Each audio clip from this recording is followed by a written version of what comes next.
Fala pessoal, aqui é o Rodrigo do Highlights Cortes. Se você gosta de cortes de podcast, não se esqueça, se inscreve aqui nesse canal pra você não perder nenhum próximo corte que a gente fizer. E assim também você incentiva a gente a fazer mais cortes pra você. Então, simbora pro vídeo. Tipo, nesse tempo que você era atleta, a música já fazia parte da sua vida? Então, vamos lá. Sim, fazia, sempre fez. Porque, cara, então vamos lá. Eu sou o quarto de 5 filhos, né? Minha mãe, Cecília, meu pai, José Carlos, meu pai era engenheiro, minha mãe tocava violão. Então, desde pequeno tinha instrumento lá em casa, eu ganhei um violão logo cedo da minha avó e tal. Tenho irmãos mais velhos, todo mundo comprava disco, ia em show, minha família. Então, assim, tinha um ambiente musical, não profissional, mas assim, uma todo curtição. Mundo gostava. Curtição mesmo. E eu comecei a tocar muito cedo, um puta amor pela música, assim, uma paixão mesmo. Vi shows, cara, pequenos shows incríveis nos anos 70, Caetano, Gil e Gal, assim, shows memoráveis, fizeram na minha cabeça, assim, cara. Falava, cara, é isso que eu quero ser. Mas nunca imaginei que, de fato, fosse me profissionalizar. E, curiosamente, nessa época, quando eu estou falando com 13 anos, quando eu comecei a fazer atletismo, eu treinava terça e quinta, era na federação lá no Ibirapuera, e sábado e domingo pelo São Paulo. Eu corri pelo São Paulo. E era maravilhoso, cara, porque os treinos eram no estádio do Morumbi. Ah, na raia, né? É ali. E coincidia muitas vezes dos jogadores, não tinha CT. Naquela época, eles treinavam no Morumbi? Treinavam no Morumbi, velho. Caralho. Velho, olha só, tinha um puta cabelo ruivo, grande, assim. E nessa época já tinha o Falcão, né? E o São Paulo tinha aí sim, um volante que jogou pela seleção, o Chicão. E eu lembro de eu ficava ali correndo e ele me chamava de Falcão. E aí, Falcão? Porque eu era magrelo, ruivo.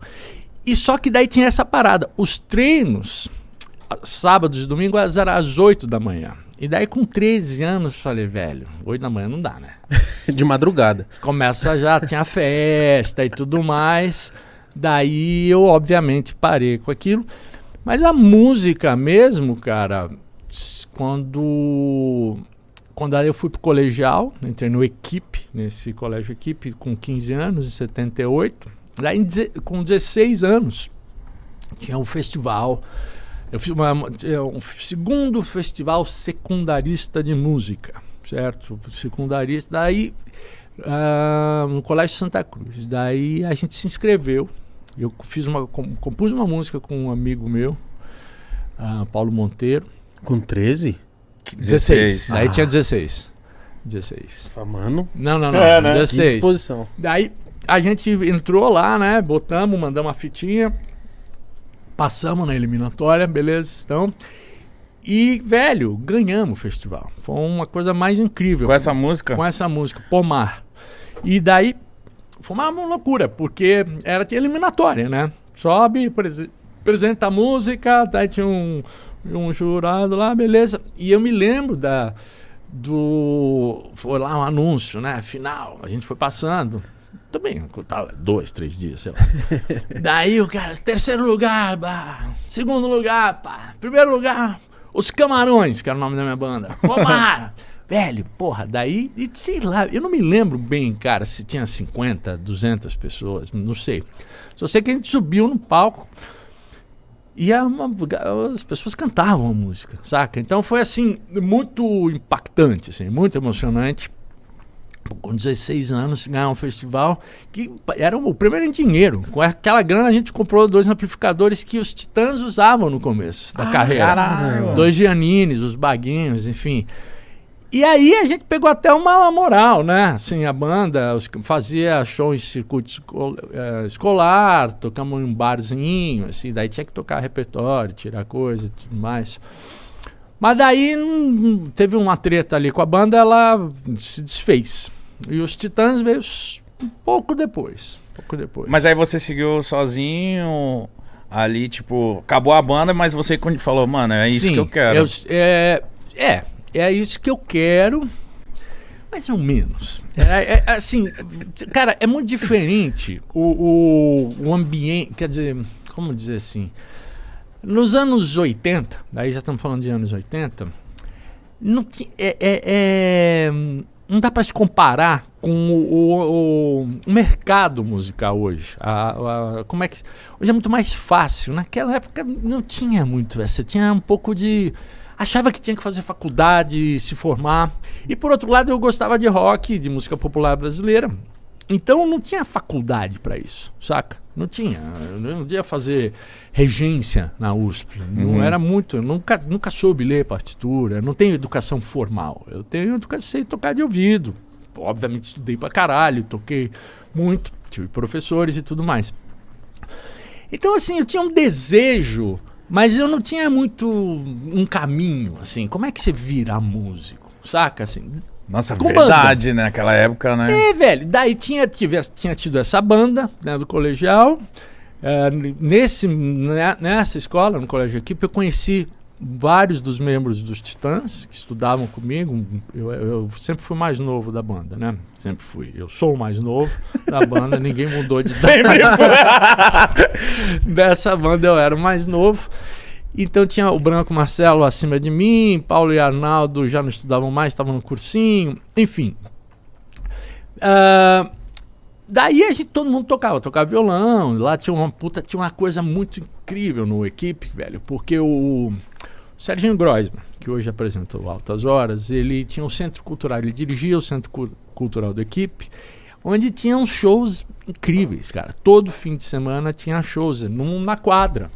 Cara, show que a gente viu Clementina, Cartola, Luiz Melodia, Caetano, Gil, Alceu, João Bosco, cara, todo mundo. Então era assim. E a gente que era amigos, estudantes, que vendíamos os ingressos e tal, era uma coisa nada próximo disso que virou show business, sabe? Era um negócio de outra. E com essa turma, esse ambiente musical, todo mundo tocava. Daí os Titãs, na verdade, nós amigos, resolvemos montar um negócio que foi um projeto chamado a Idade da Pedra Jovem. Que é sensacional. A Biblioteca Mário de Andrade, aí no centro de São Paulo, às quartas-feiras, ao meio-dia, eles tinham um teatro que tinha equipamento de som e luz, e você abria, se puder, desculpe, mandar a sua fitinha, e se você fosse aprovado, eles cediam o teatro e você poderia gravar uma fita, certo? Com aquilo. Tinha um equipamento mais profissional de gravação e tudo mais. Daí a gente montou esse negócio gigante, que era a Idade da Pedra Jovem, que era um projeto, velho. Projeto não, era uma saga. Tinha um personagem, é meio parecido com... Era um personagem chamado Johnny Crystal, que era um cara que jogou a pinball. E a partir... Isso era uma ideia do Ciro Pessoa, que faleceu ano passado. E... Enfim, tinha um monte de músicos. E no meio dessa longa história desse projeto, tinha uma parte que... os que não eram músicos exatamente profissionais, né, ou que tocavam bem, eram os Titãs do Iê Iê. E nesse período eu fui baterista no primeiro show dos Titãs. E a gente terminou o projeto, gravamos, fomos ver a fita, falou, pô, tudo uma merda, mas o negócio dos Titãs é legal. Daí a gente ficou esse núcleo, começamos a ensaiar. E você ainda é baterista? Não, porque daí na hora que a gente sacou que a coisa queríamos, enfim, seguir adiante, eu falei, não dá, eu sou muito ruim. Cara, não tinha batera. Pra você ter uma ideia, eu ensaiava com caixa de papelão. Mano! Não tinha. Quando eu era muito pequeno, também, sei lá, 8, 9 anos, eu tive aula de bateria com uma senhora que morava perto de casa. Era incrível, a professora Arlete. Ela dava aula, velho, pra criança, sabe, assim... E era um sistema muito lúdico e muito interessante, mas era a educação formal. Você sabia as notas, partitura e tudo mais. E lá tinha uma salinha, assim, no fundo da casa dela, que tinha um monte de instrumento. E daí, criança, né? Você Curioso. Coisa com ritmo e tal. Quero bateria. Aprendi bateria. Então, eu achava que eu tinha alguma noção de tocar, mas na hora que a gente, voltando aos Titãs, daí vamos fazer um negócio sério, montar uma banda, ensaio e tudo mais. Falei, então tá, vamos chamar outro baterista. Aí coincidiu eu tava fazendo, enfim, como eu não ia ser músico, não fazer faculdade de música, eu resolvi prestar para matemática. Nossa. Mas você tinha uma predisposição? Não, velho, olha só. Meu Deus. Olha a cagada, bicho. Porque eu justamente tava nessa. Você vai fazer vestibular, vai fazer o quê, meu? Caralho, vou fazer o quê? Não sou. Virar um arquiteto, um doutor. E daí eu falei, puta, tava um dia em Ubatuba, eu tinha uma casa lá no Lázaro, tinha fumado um beck, assim, voltando na praia. Daí eu olhei o mar, assim, cara. Daí eu tive uma viagem, assim, que eu olhei e falei, porra, como é que será? Deve ter uma equação matemática que explique o movimento das ondas, né? E que deve ter mesmo. Deve ter. Mas não na matemática, na física. Né? Daí eu olhei e falei, velho, vou fazer matemática. Porque eu era mau aluno em matemática. Boa. E daí eu falei, Vou me provar. não, vou aprender matemática. Porra, sou um cara muito sem noção, achar que vai aprender matemática na faculdade. Na faculdade ainda. Não é sem noção, brisado. Brisado.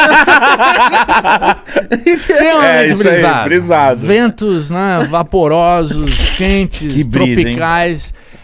Velho, e pra você ter uma ideia da brisa, eu terminei o colegial no 1980, daí fui fazer o FUVEST, né, pra USP e tal. Passei primeira fase, puta, nota boa e tal. Segunda fase são provas, né? E só que como eu tava fazendo exatas, eu tinha que tinha uma nota mínima em matemática. Daí beleza, fiz as provas todas. Aí pedi as notas. Fui lá no dia, saiu com a convocação, não, a lista, né? Lista de aprovação, tal. Fui, cara, no curso. Não tinha cursinho, imagina, fui em algum lugar ver. Porra, foda, aquilo lá não tinha internet, porra nenhuma, era... Tinha que olhar. Letra J, José, porra, não tinha o meu nome. Não passei, certo? Eu fiquei chocado, porque eu tinha a sensação que eu tinha ido muito bem no vestibular. Pedi as notas. Eu podia pedir as notas, mandei carta. Daí chega no correio a carta. Abri, porra. Eu não passei porque eu não tirei a nota mínima em matemática. Eu tinha tirado 10 em redação, 9 não sei, em português e tudo mais. Enfim, eu não... Enfim, e fiz 3 vestibulares para matemática e não passei em nenhum dos 3. Mas que acho que era um sinal, hein? Era um sinal que não era pra ser mesmo isso aí. Só que eu não percebi o sinal. Porra, tava na cara. Não percebi, insisti. E daí, velho, assim, olha só. Eu fiz esse final de 80, daí fui trabalhar. Meu pai falou, você tem que trabalhar, não dá pra fazer cursinho e trabalhar. Daí eu fui dar aula de artes. Eu fui ser assistente de artes plásticas, né, de uma antiga escola que eu fui. E minha irmã descolou um trabalho para eu dar aula para criança de 3 anos, pré-escola, né? E então eu trabalhava, eu fazia o cursinho de manhã e trabalhava de tarde. Daí isso em 81. E no final de 81 fiz o vestibular, não passei de novo. Pra matemática? Pra matemática. Sempre, três FUVEST pra matemática e não passei nenhum. Daí, no meio de 81... meio de 82 eu fui fazer... Daí pintou para fazer vestibular na Federal de São Carlos. Daí eu fiz e passei. Daí eu fui estudar em São Carlos. E conto tudo isso porque eu estava fazendo matemática e os Titãs estavam começando a ensaiar em São Paulo. E daí rolou o seguinte problema. Eu estudava lá, mas então eu perdia os ensaios do meio de semana, então eu não tocava nenhum instrumento. Eu só fazia os ensaios de sábado e domingo, quando eu voltava de São Carlos. e daí passei a ser backing vocal. Porque senão a banda não conseguia ensaiar com nenhuma peça. E fiquei assim. Daí em 82 fizemos um primeiro show no Sesc Pompeia, ali na choperia. Foi legal? Foi legal pra caralho, bicho. Foi o repertório, a gente compunha, né? Então músicas nossas, 2 dias. Daí, pô, luz, figurino. Foi legal demais. Como que funcionava naquela época a divulgação? Porque hoje em dia até você tem canal, né? Você posta o seu clipe, a sua música no seu canal. Como que funcionava naquela época? Vocês vendiam feed? Como que fazia pra divulgar o trabalho? Boa. Jornal, rádio. Jornal, mano? Jornal. Você tinha lá, no anúncio de jornal, evidentemente a gente não nos pagava. Mas tem um negócio que era, nos cadernos culturais tinha a programação de shows. Vai lá, show Sesc Pompeia no final de semana. Deve ter ainda essas coisas, né? Mas, né? Será?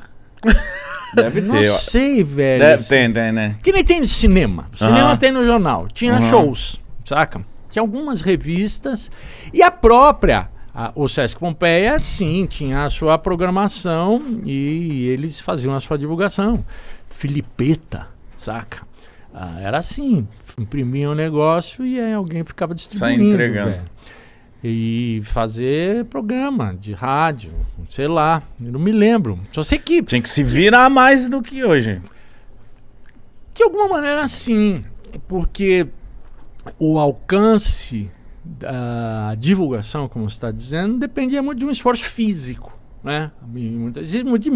De oportunidades estreitas. Aqui nessa era digital, você vai lá e põe no seu Instagram, porra, saca? Você não precisa ter nada. Não, e também de um convencimento, né? Tipo, pô, a gente quer fazer um show aí. E pro cara topar, você é novo, mano, tá começando. Não, vem cá, até tinha, isso até topa, porque tem casas, havia, né? E deve ter lugares que é justamente para uma rapaziada que tá começando, abrem as portas, incentivo e tudo mais. É uma galera. A questão é, quem vai? Quem vai assistir? Né? Então, cara, eu me lembro, e eu não sei como, foram 2 noites. 15 e 16 de outubro de 1982. Marcou, mano. Porra, você acha que você vai esquecer um negócio desse? Eu esqueceria. Não. É verdade. Nada, velho. Não esquece. O primeiro, Você não esquece, cara. Ele não esqueceu que foi um Beck que fez ele fazer 3 anos de Fulvestre. Ó, esqueci, né? Aproveita e assista mais esses vídeos recomendados pelo próprio YouTube e se inscreve.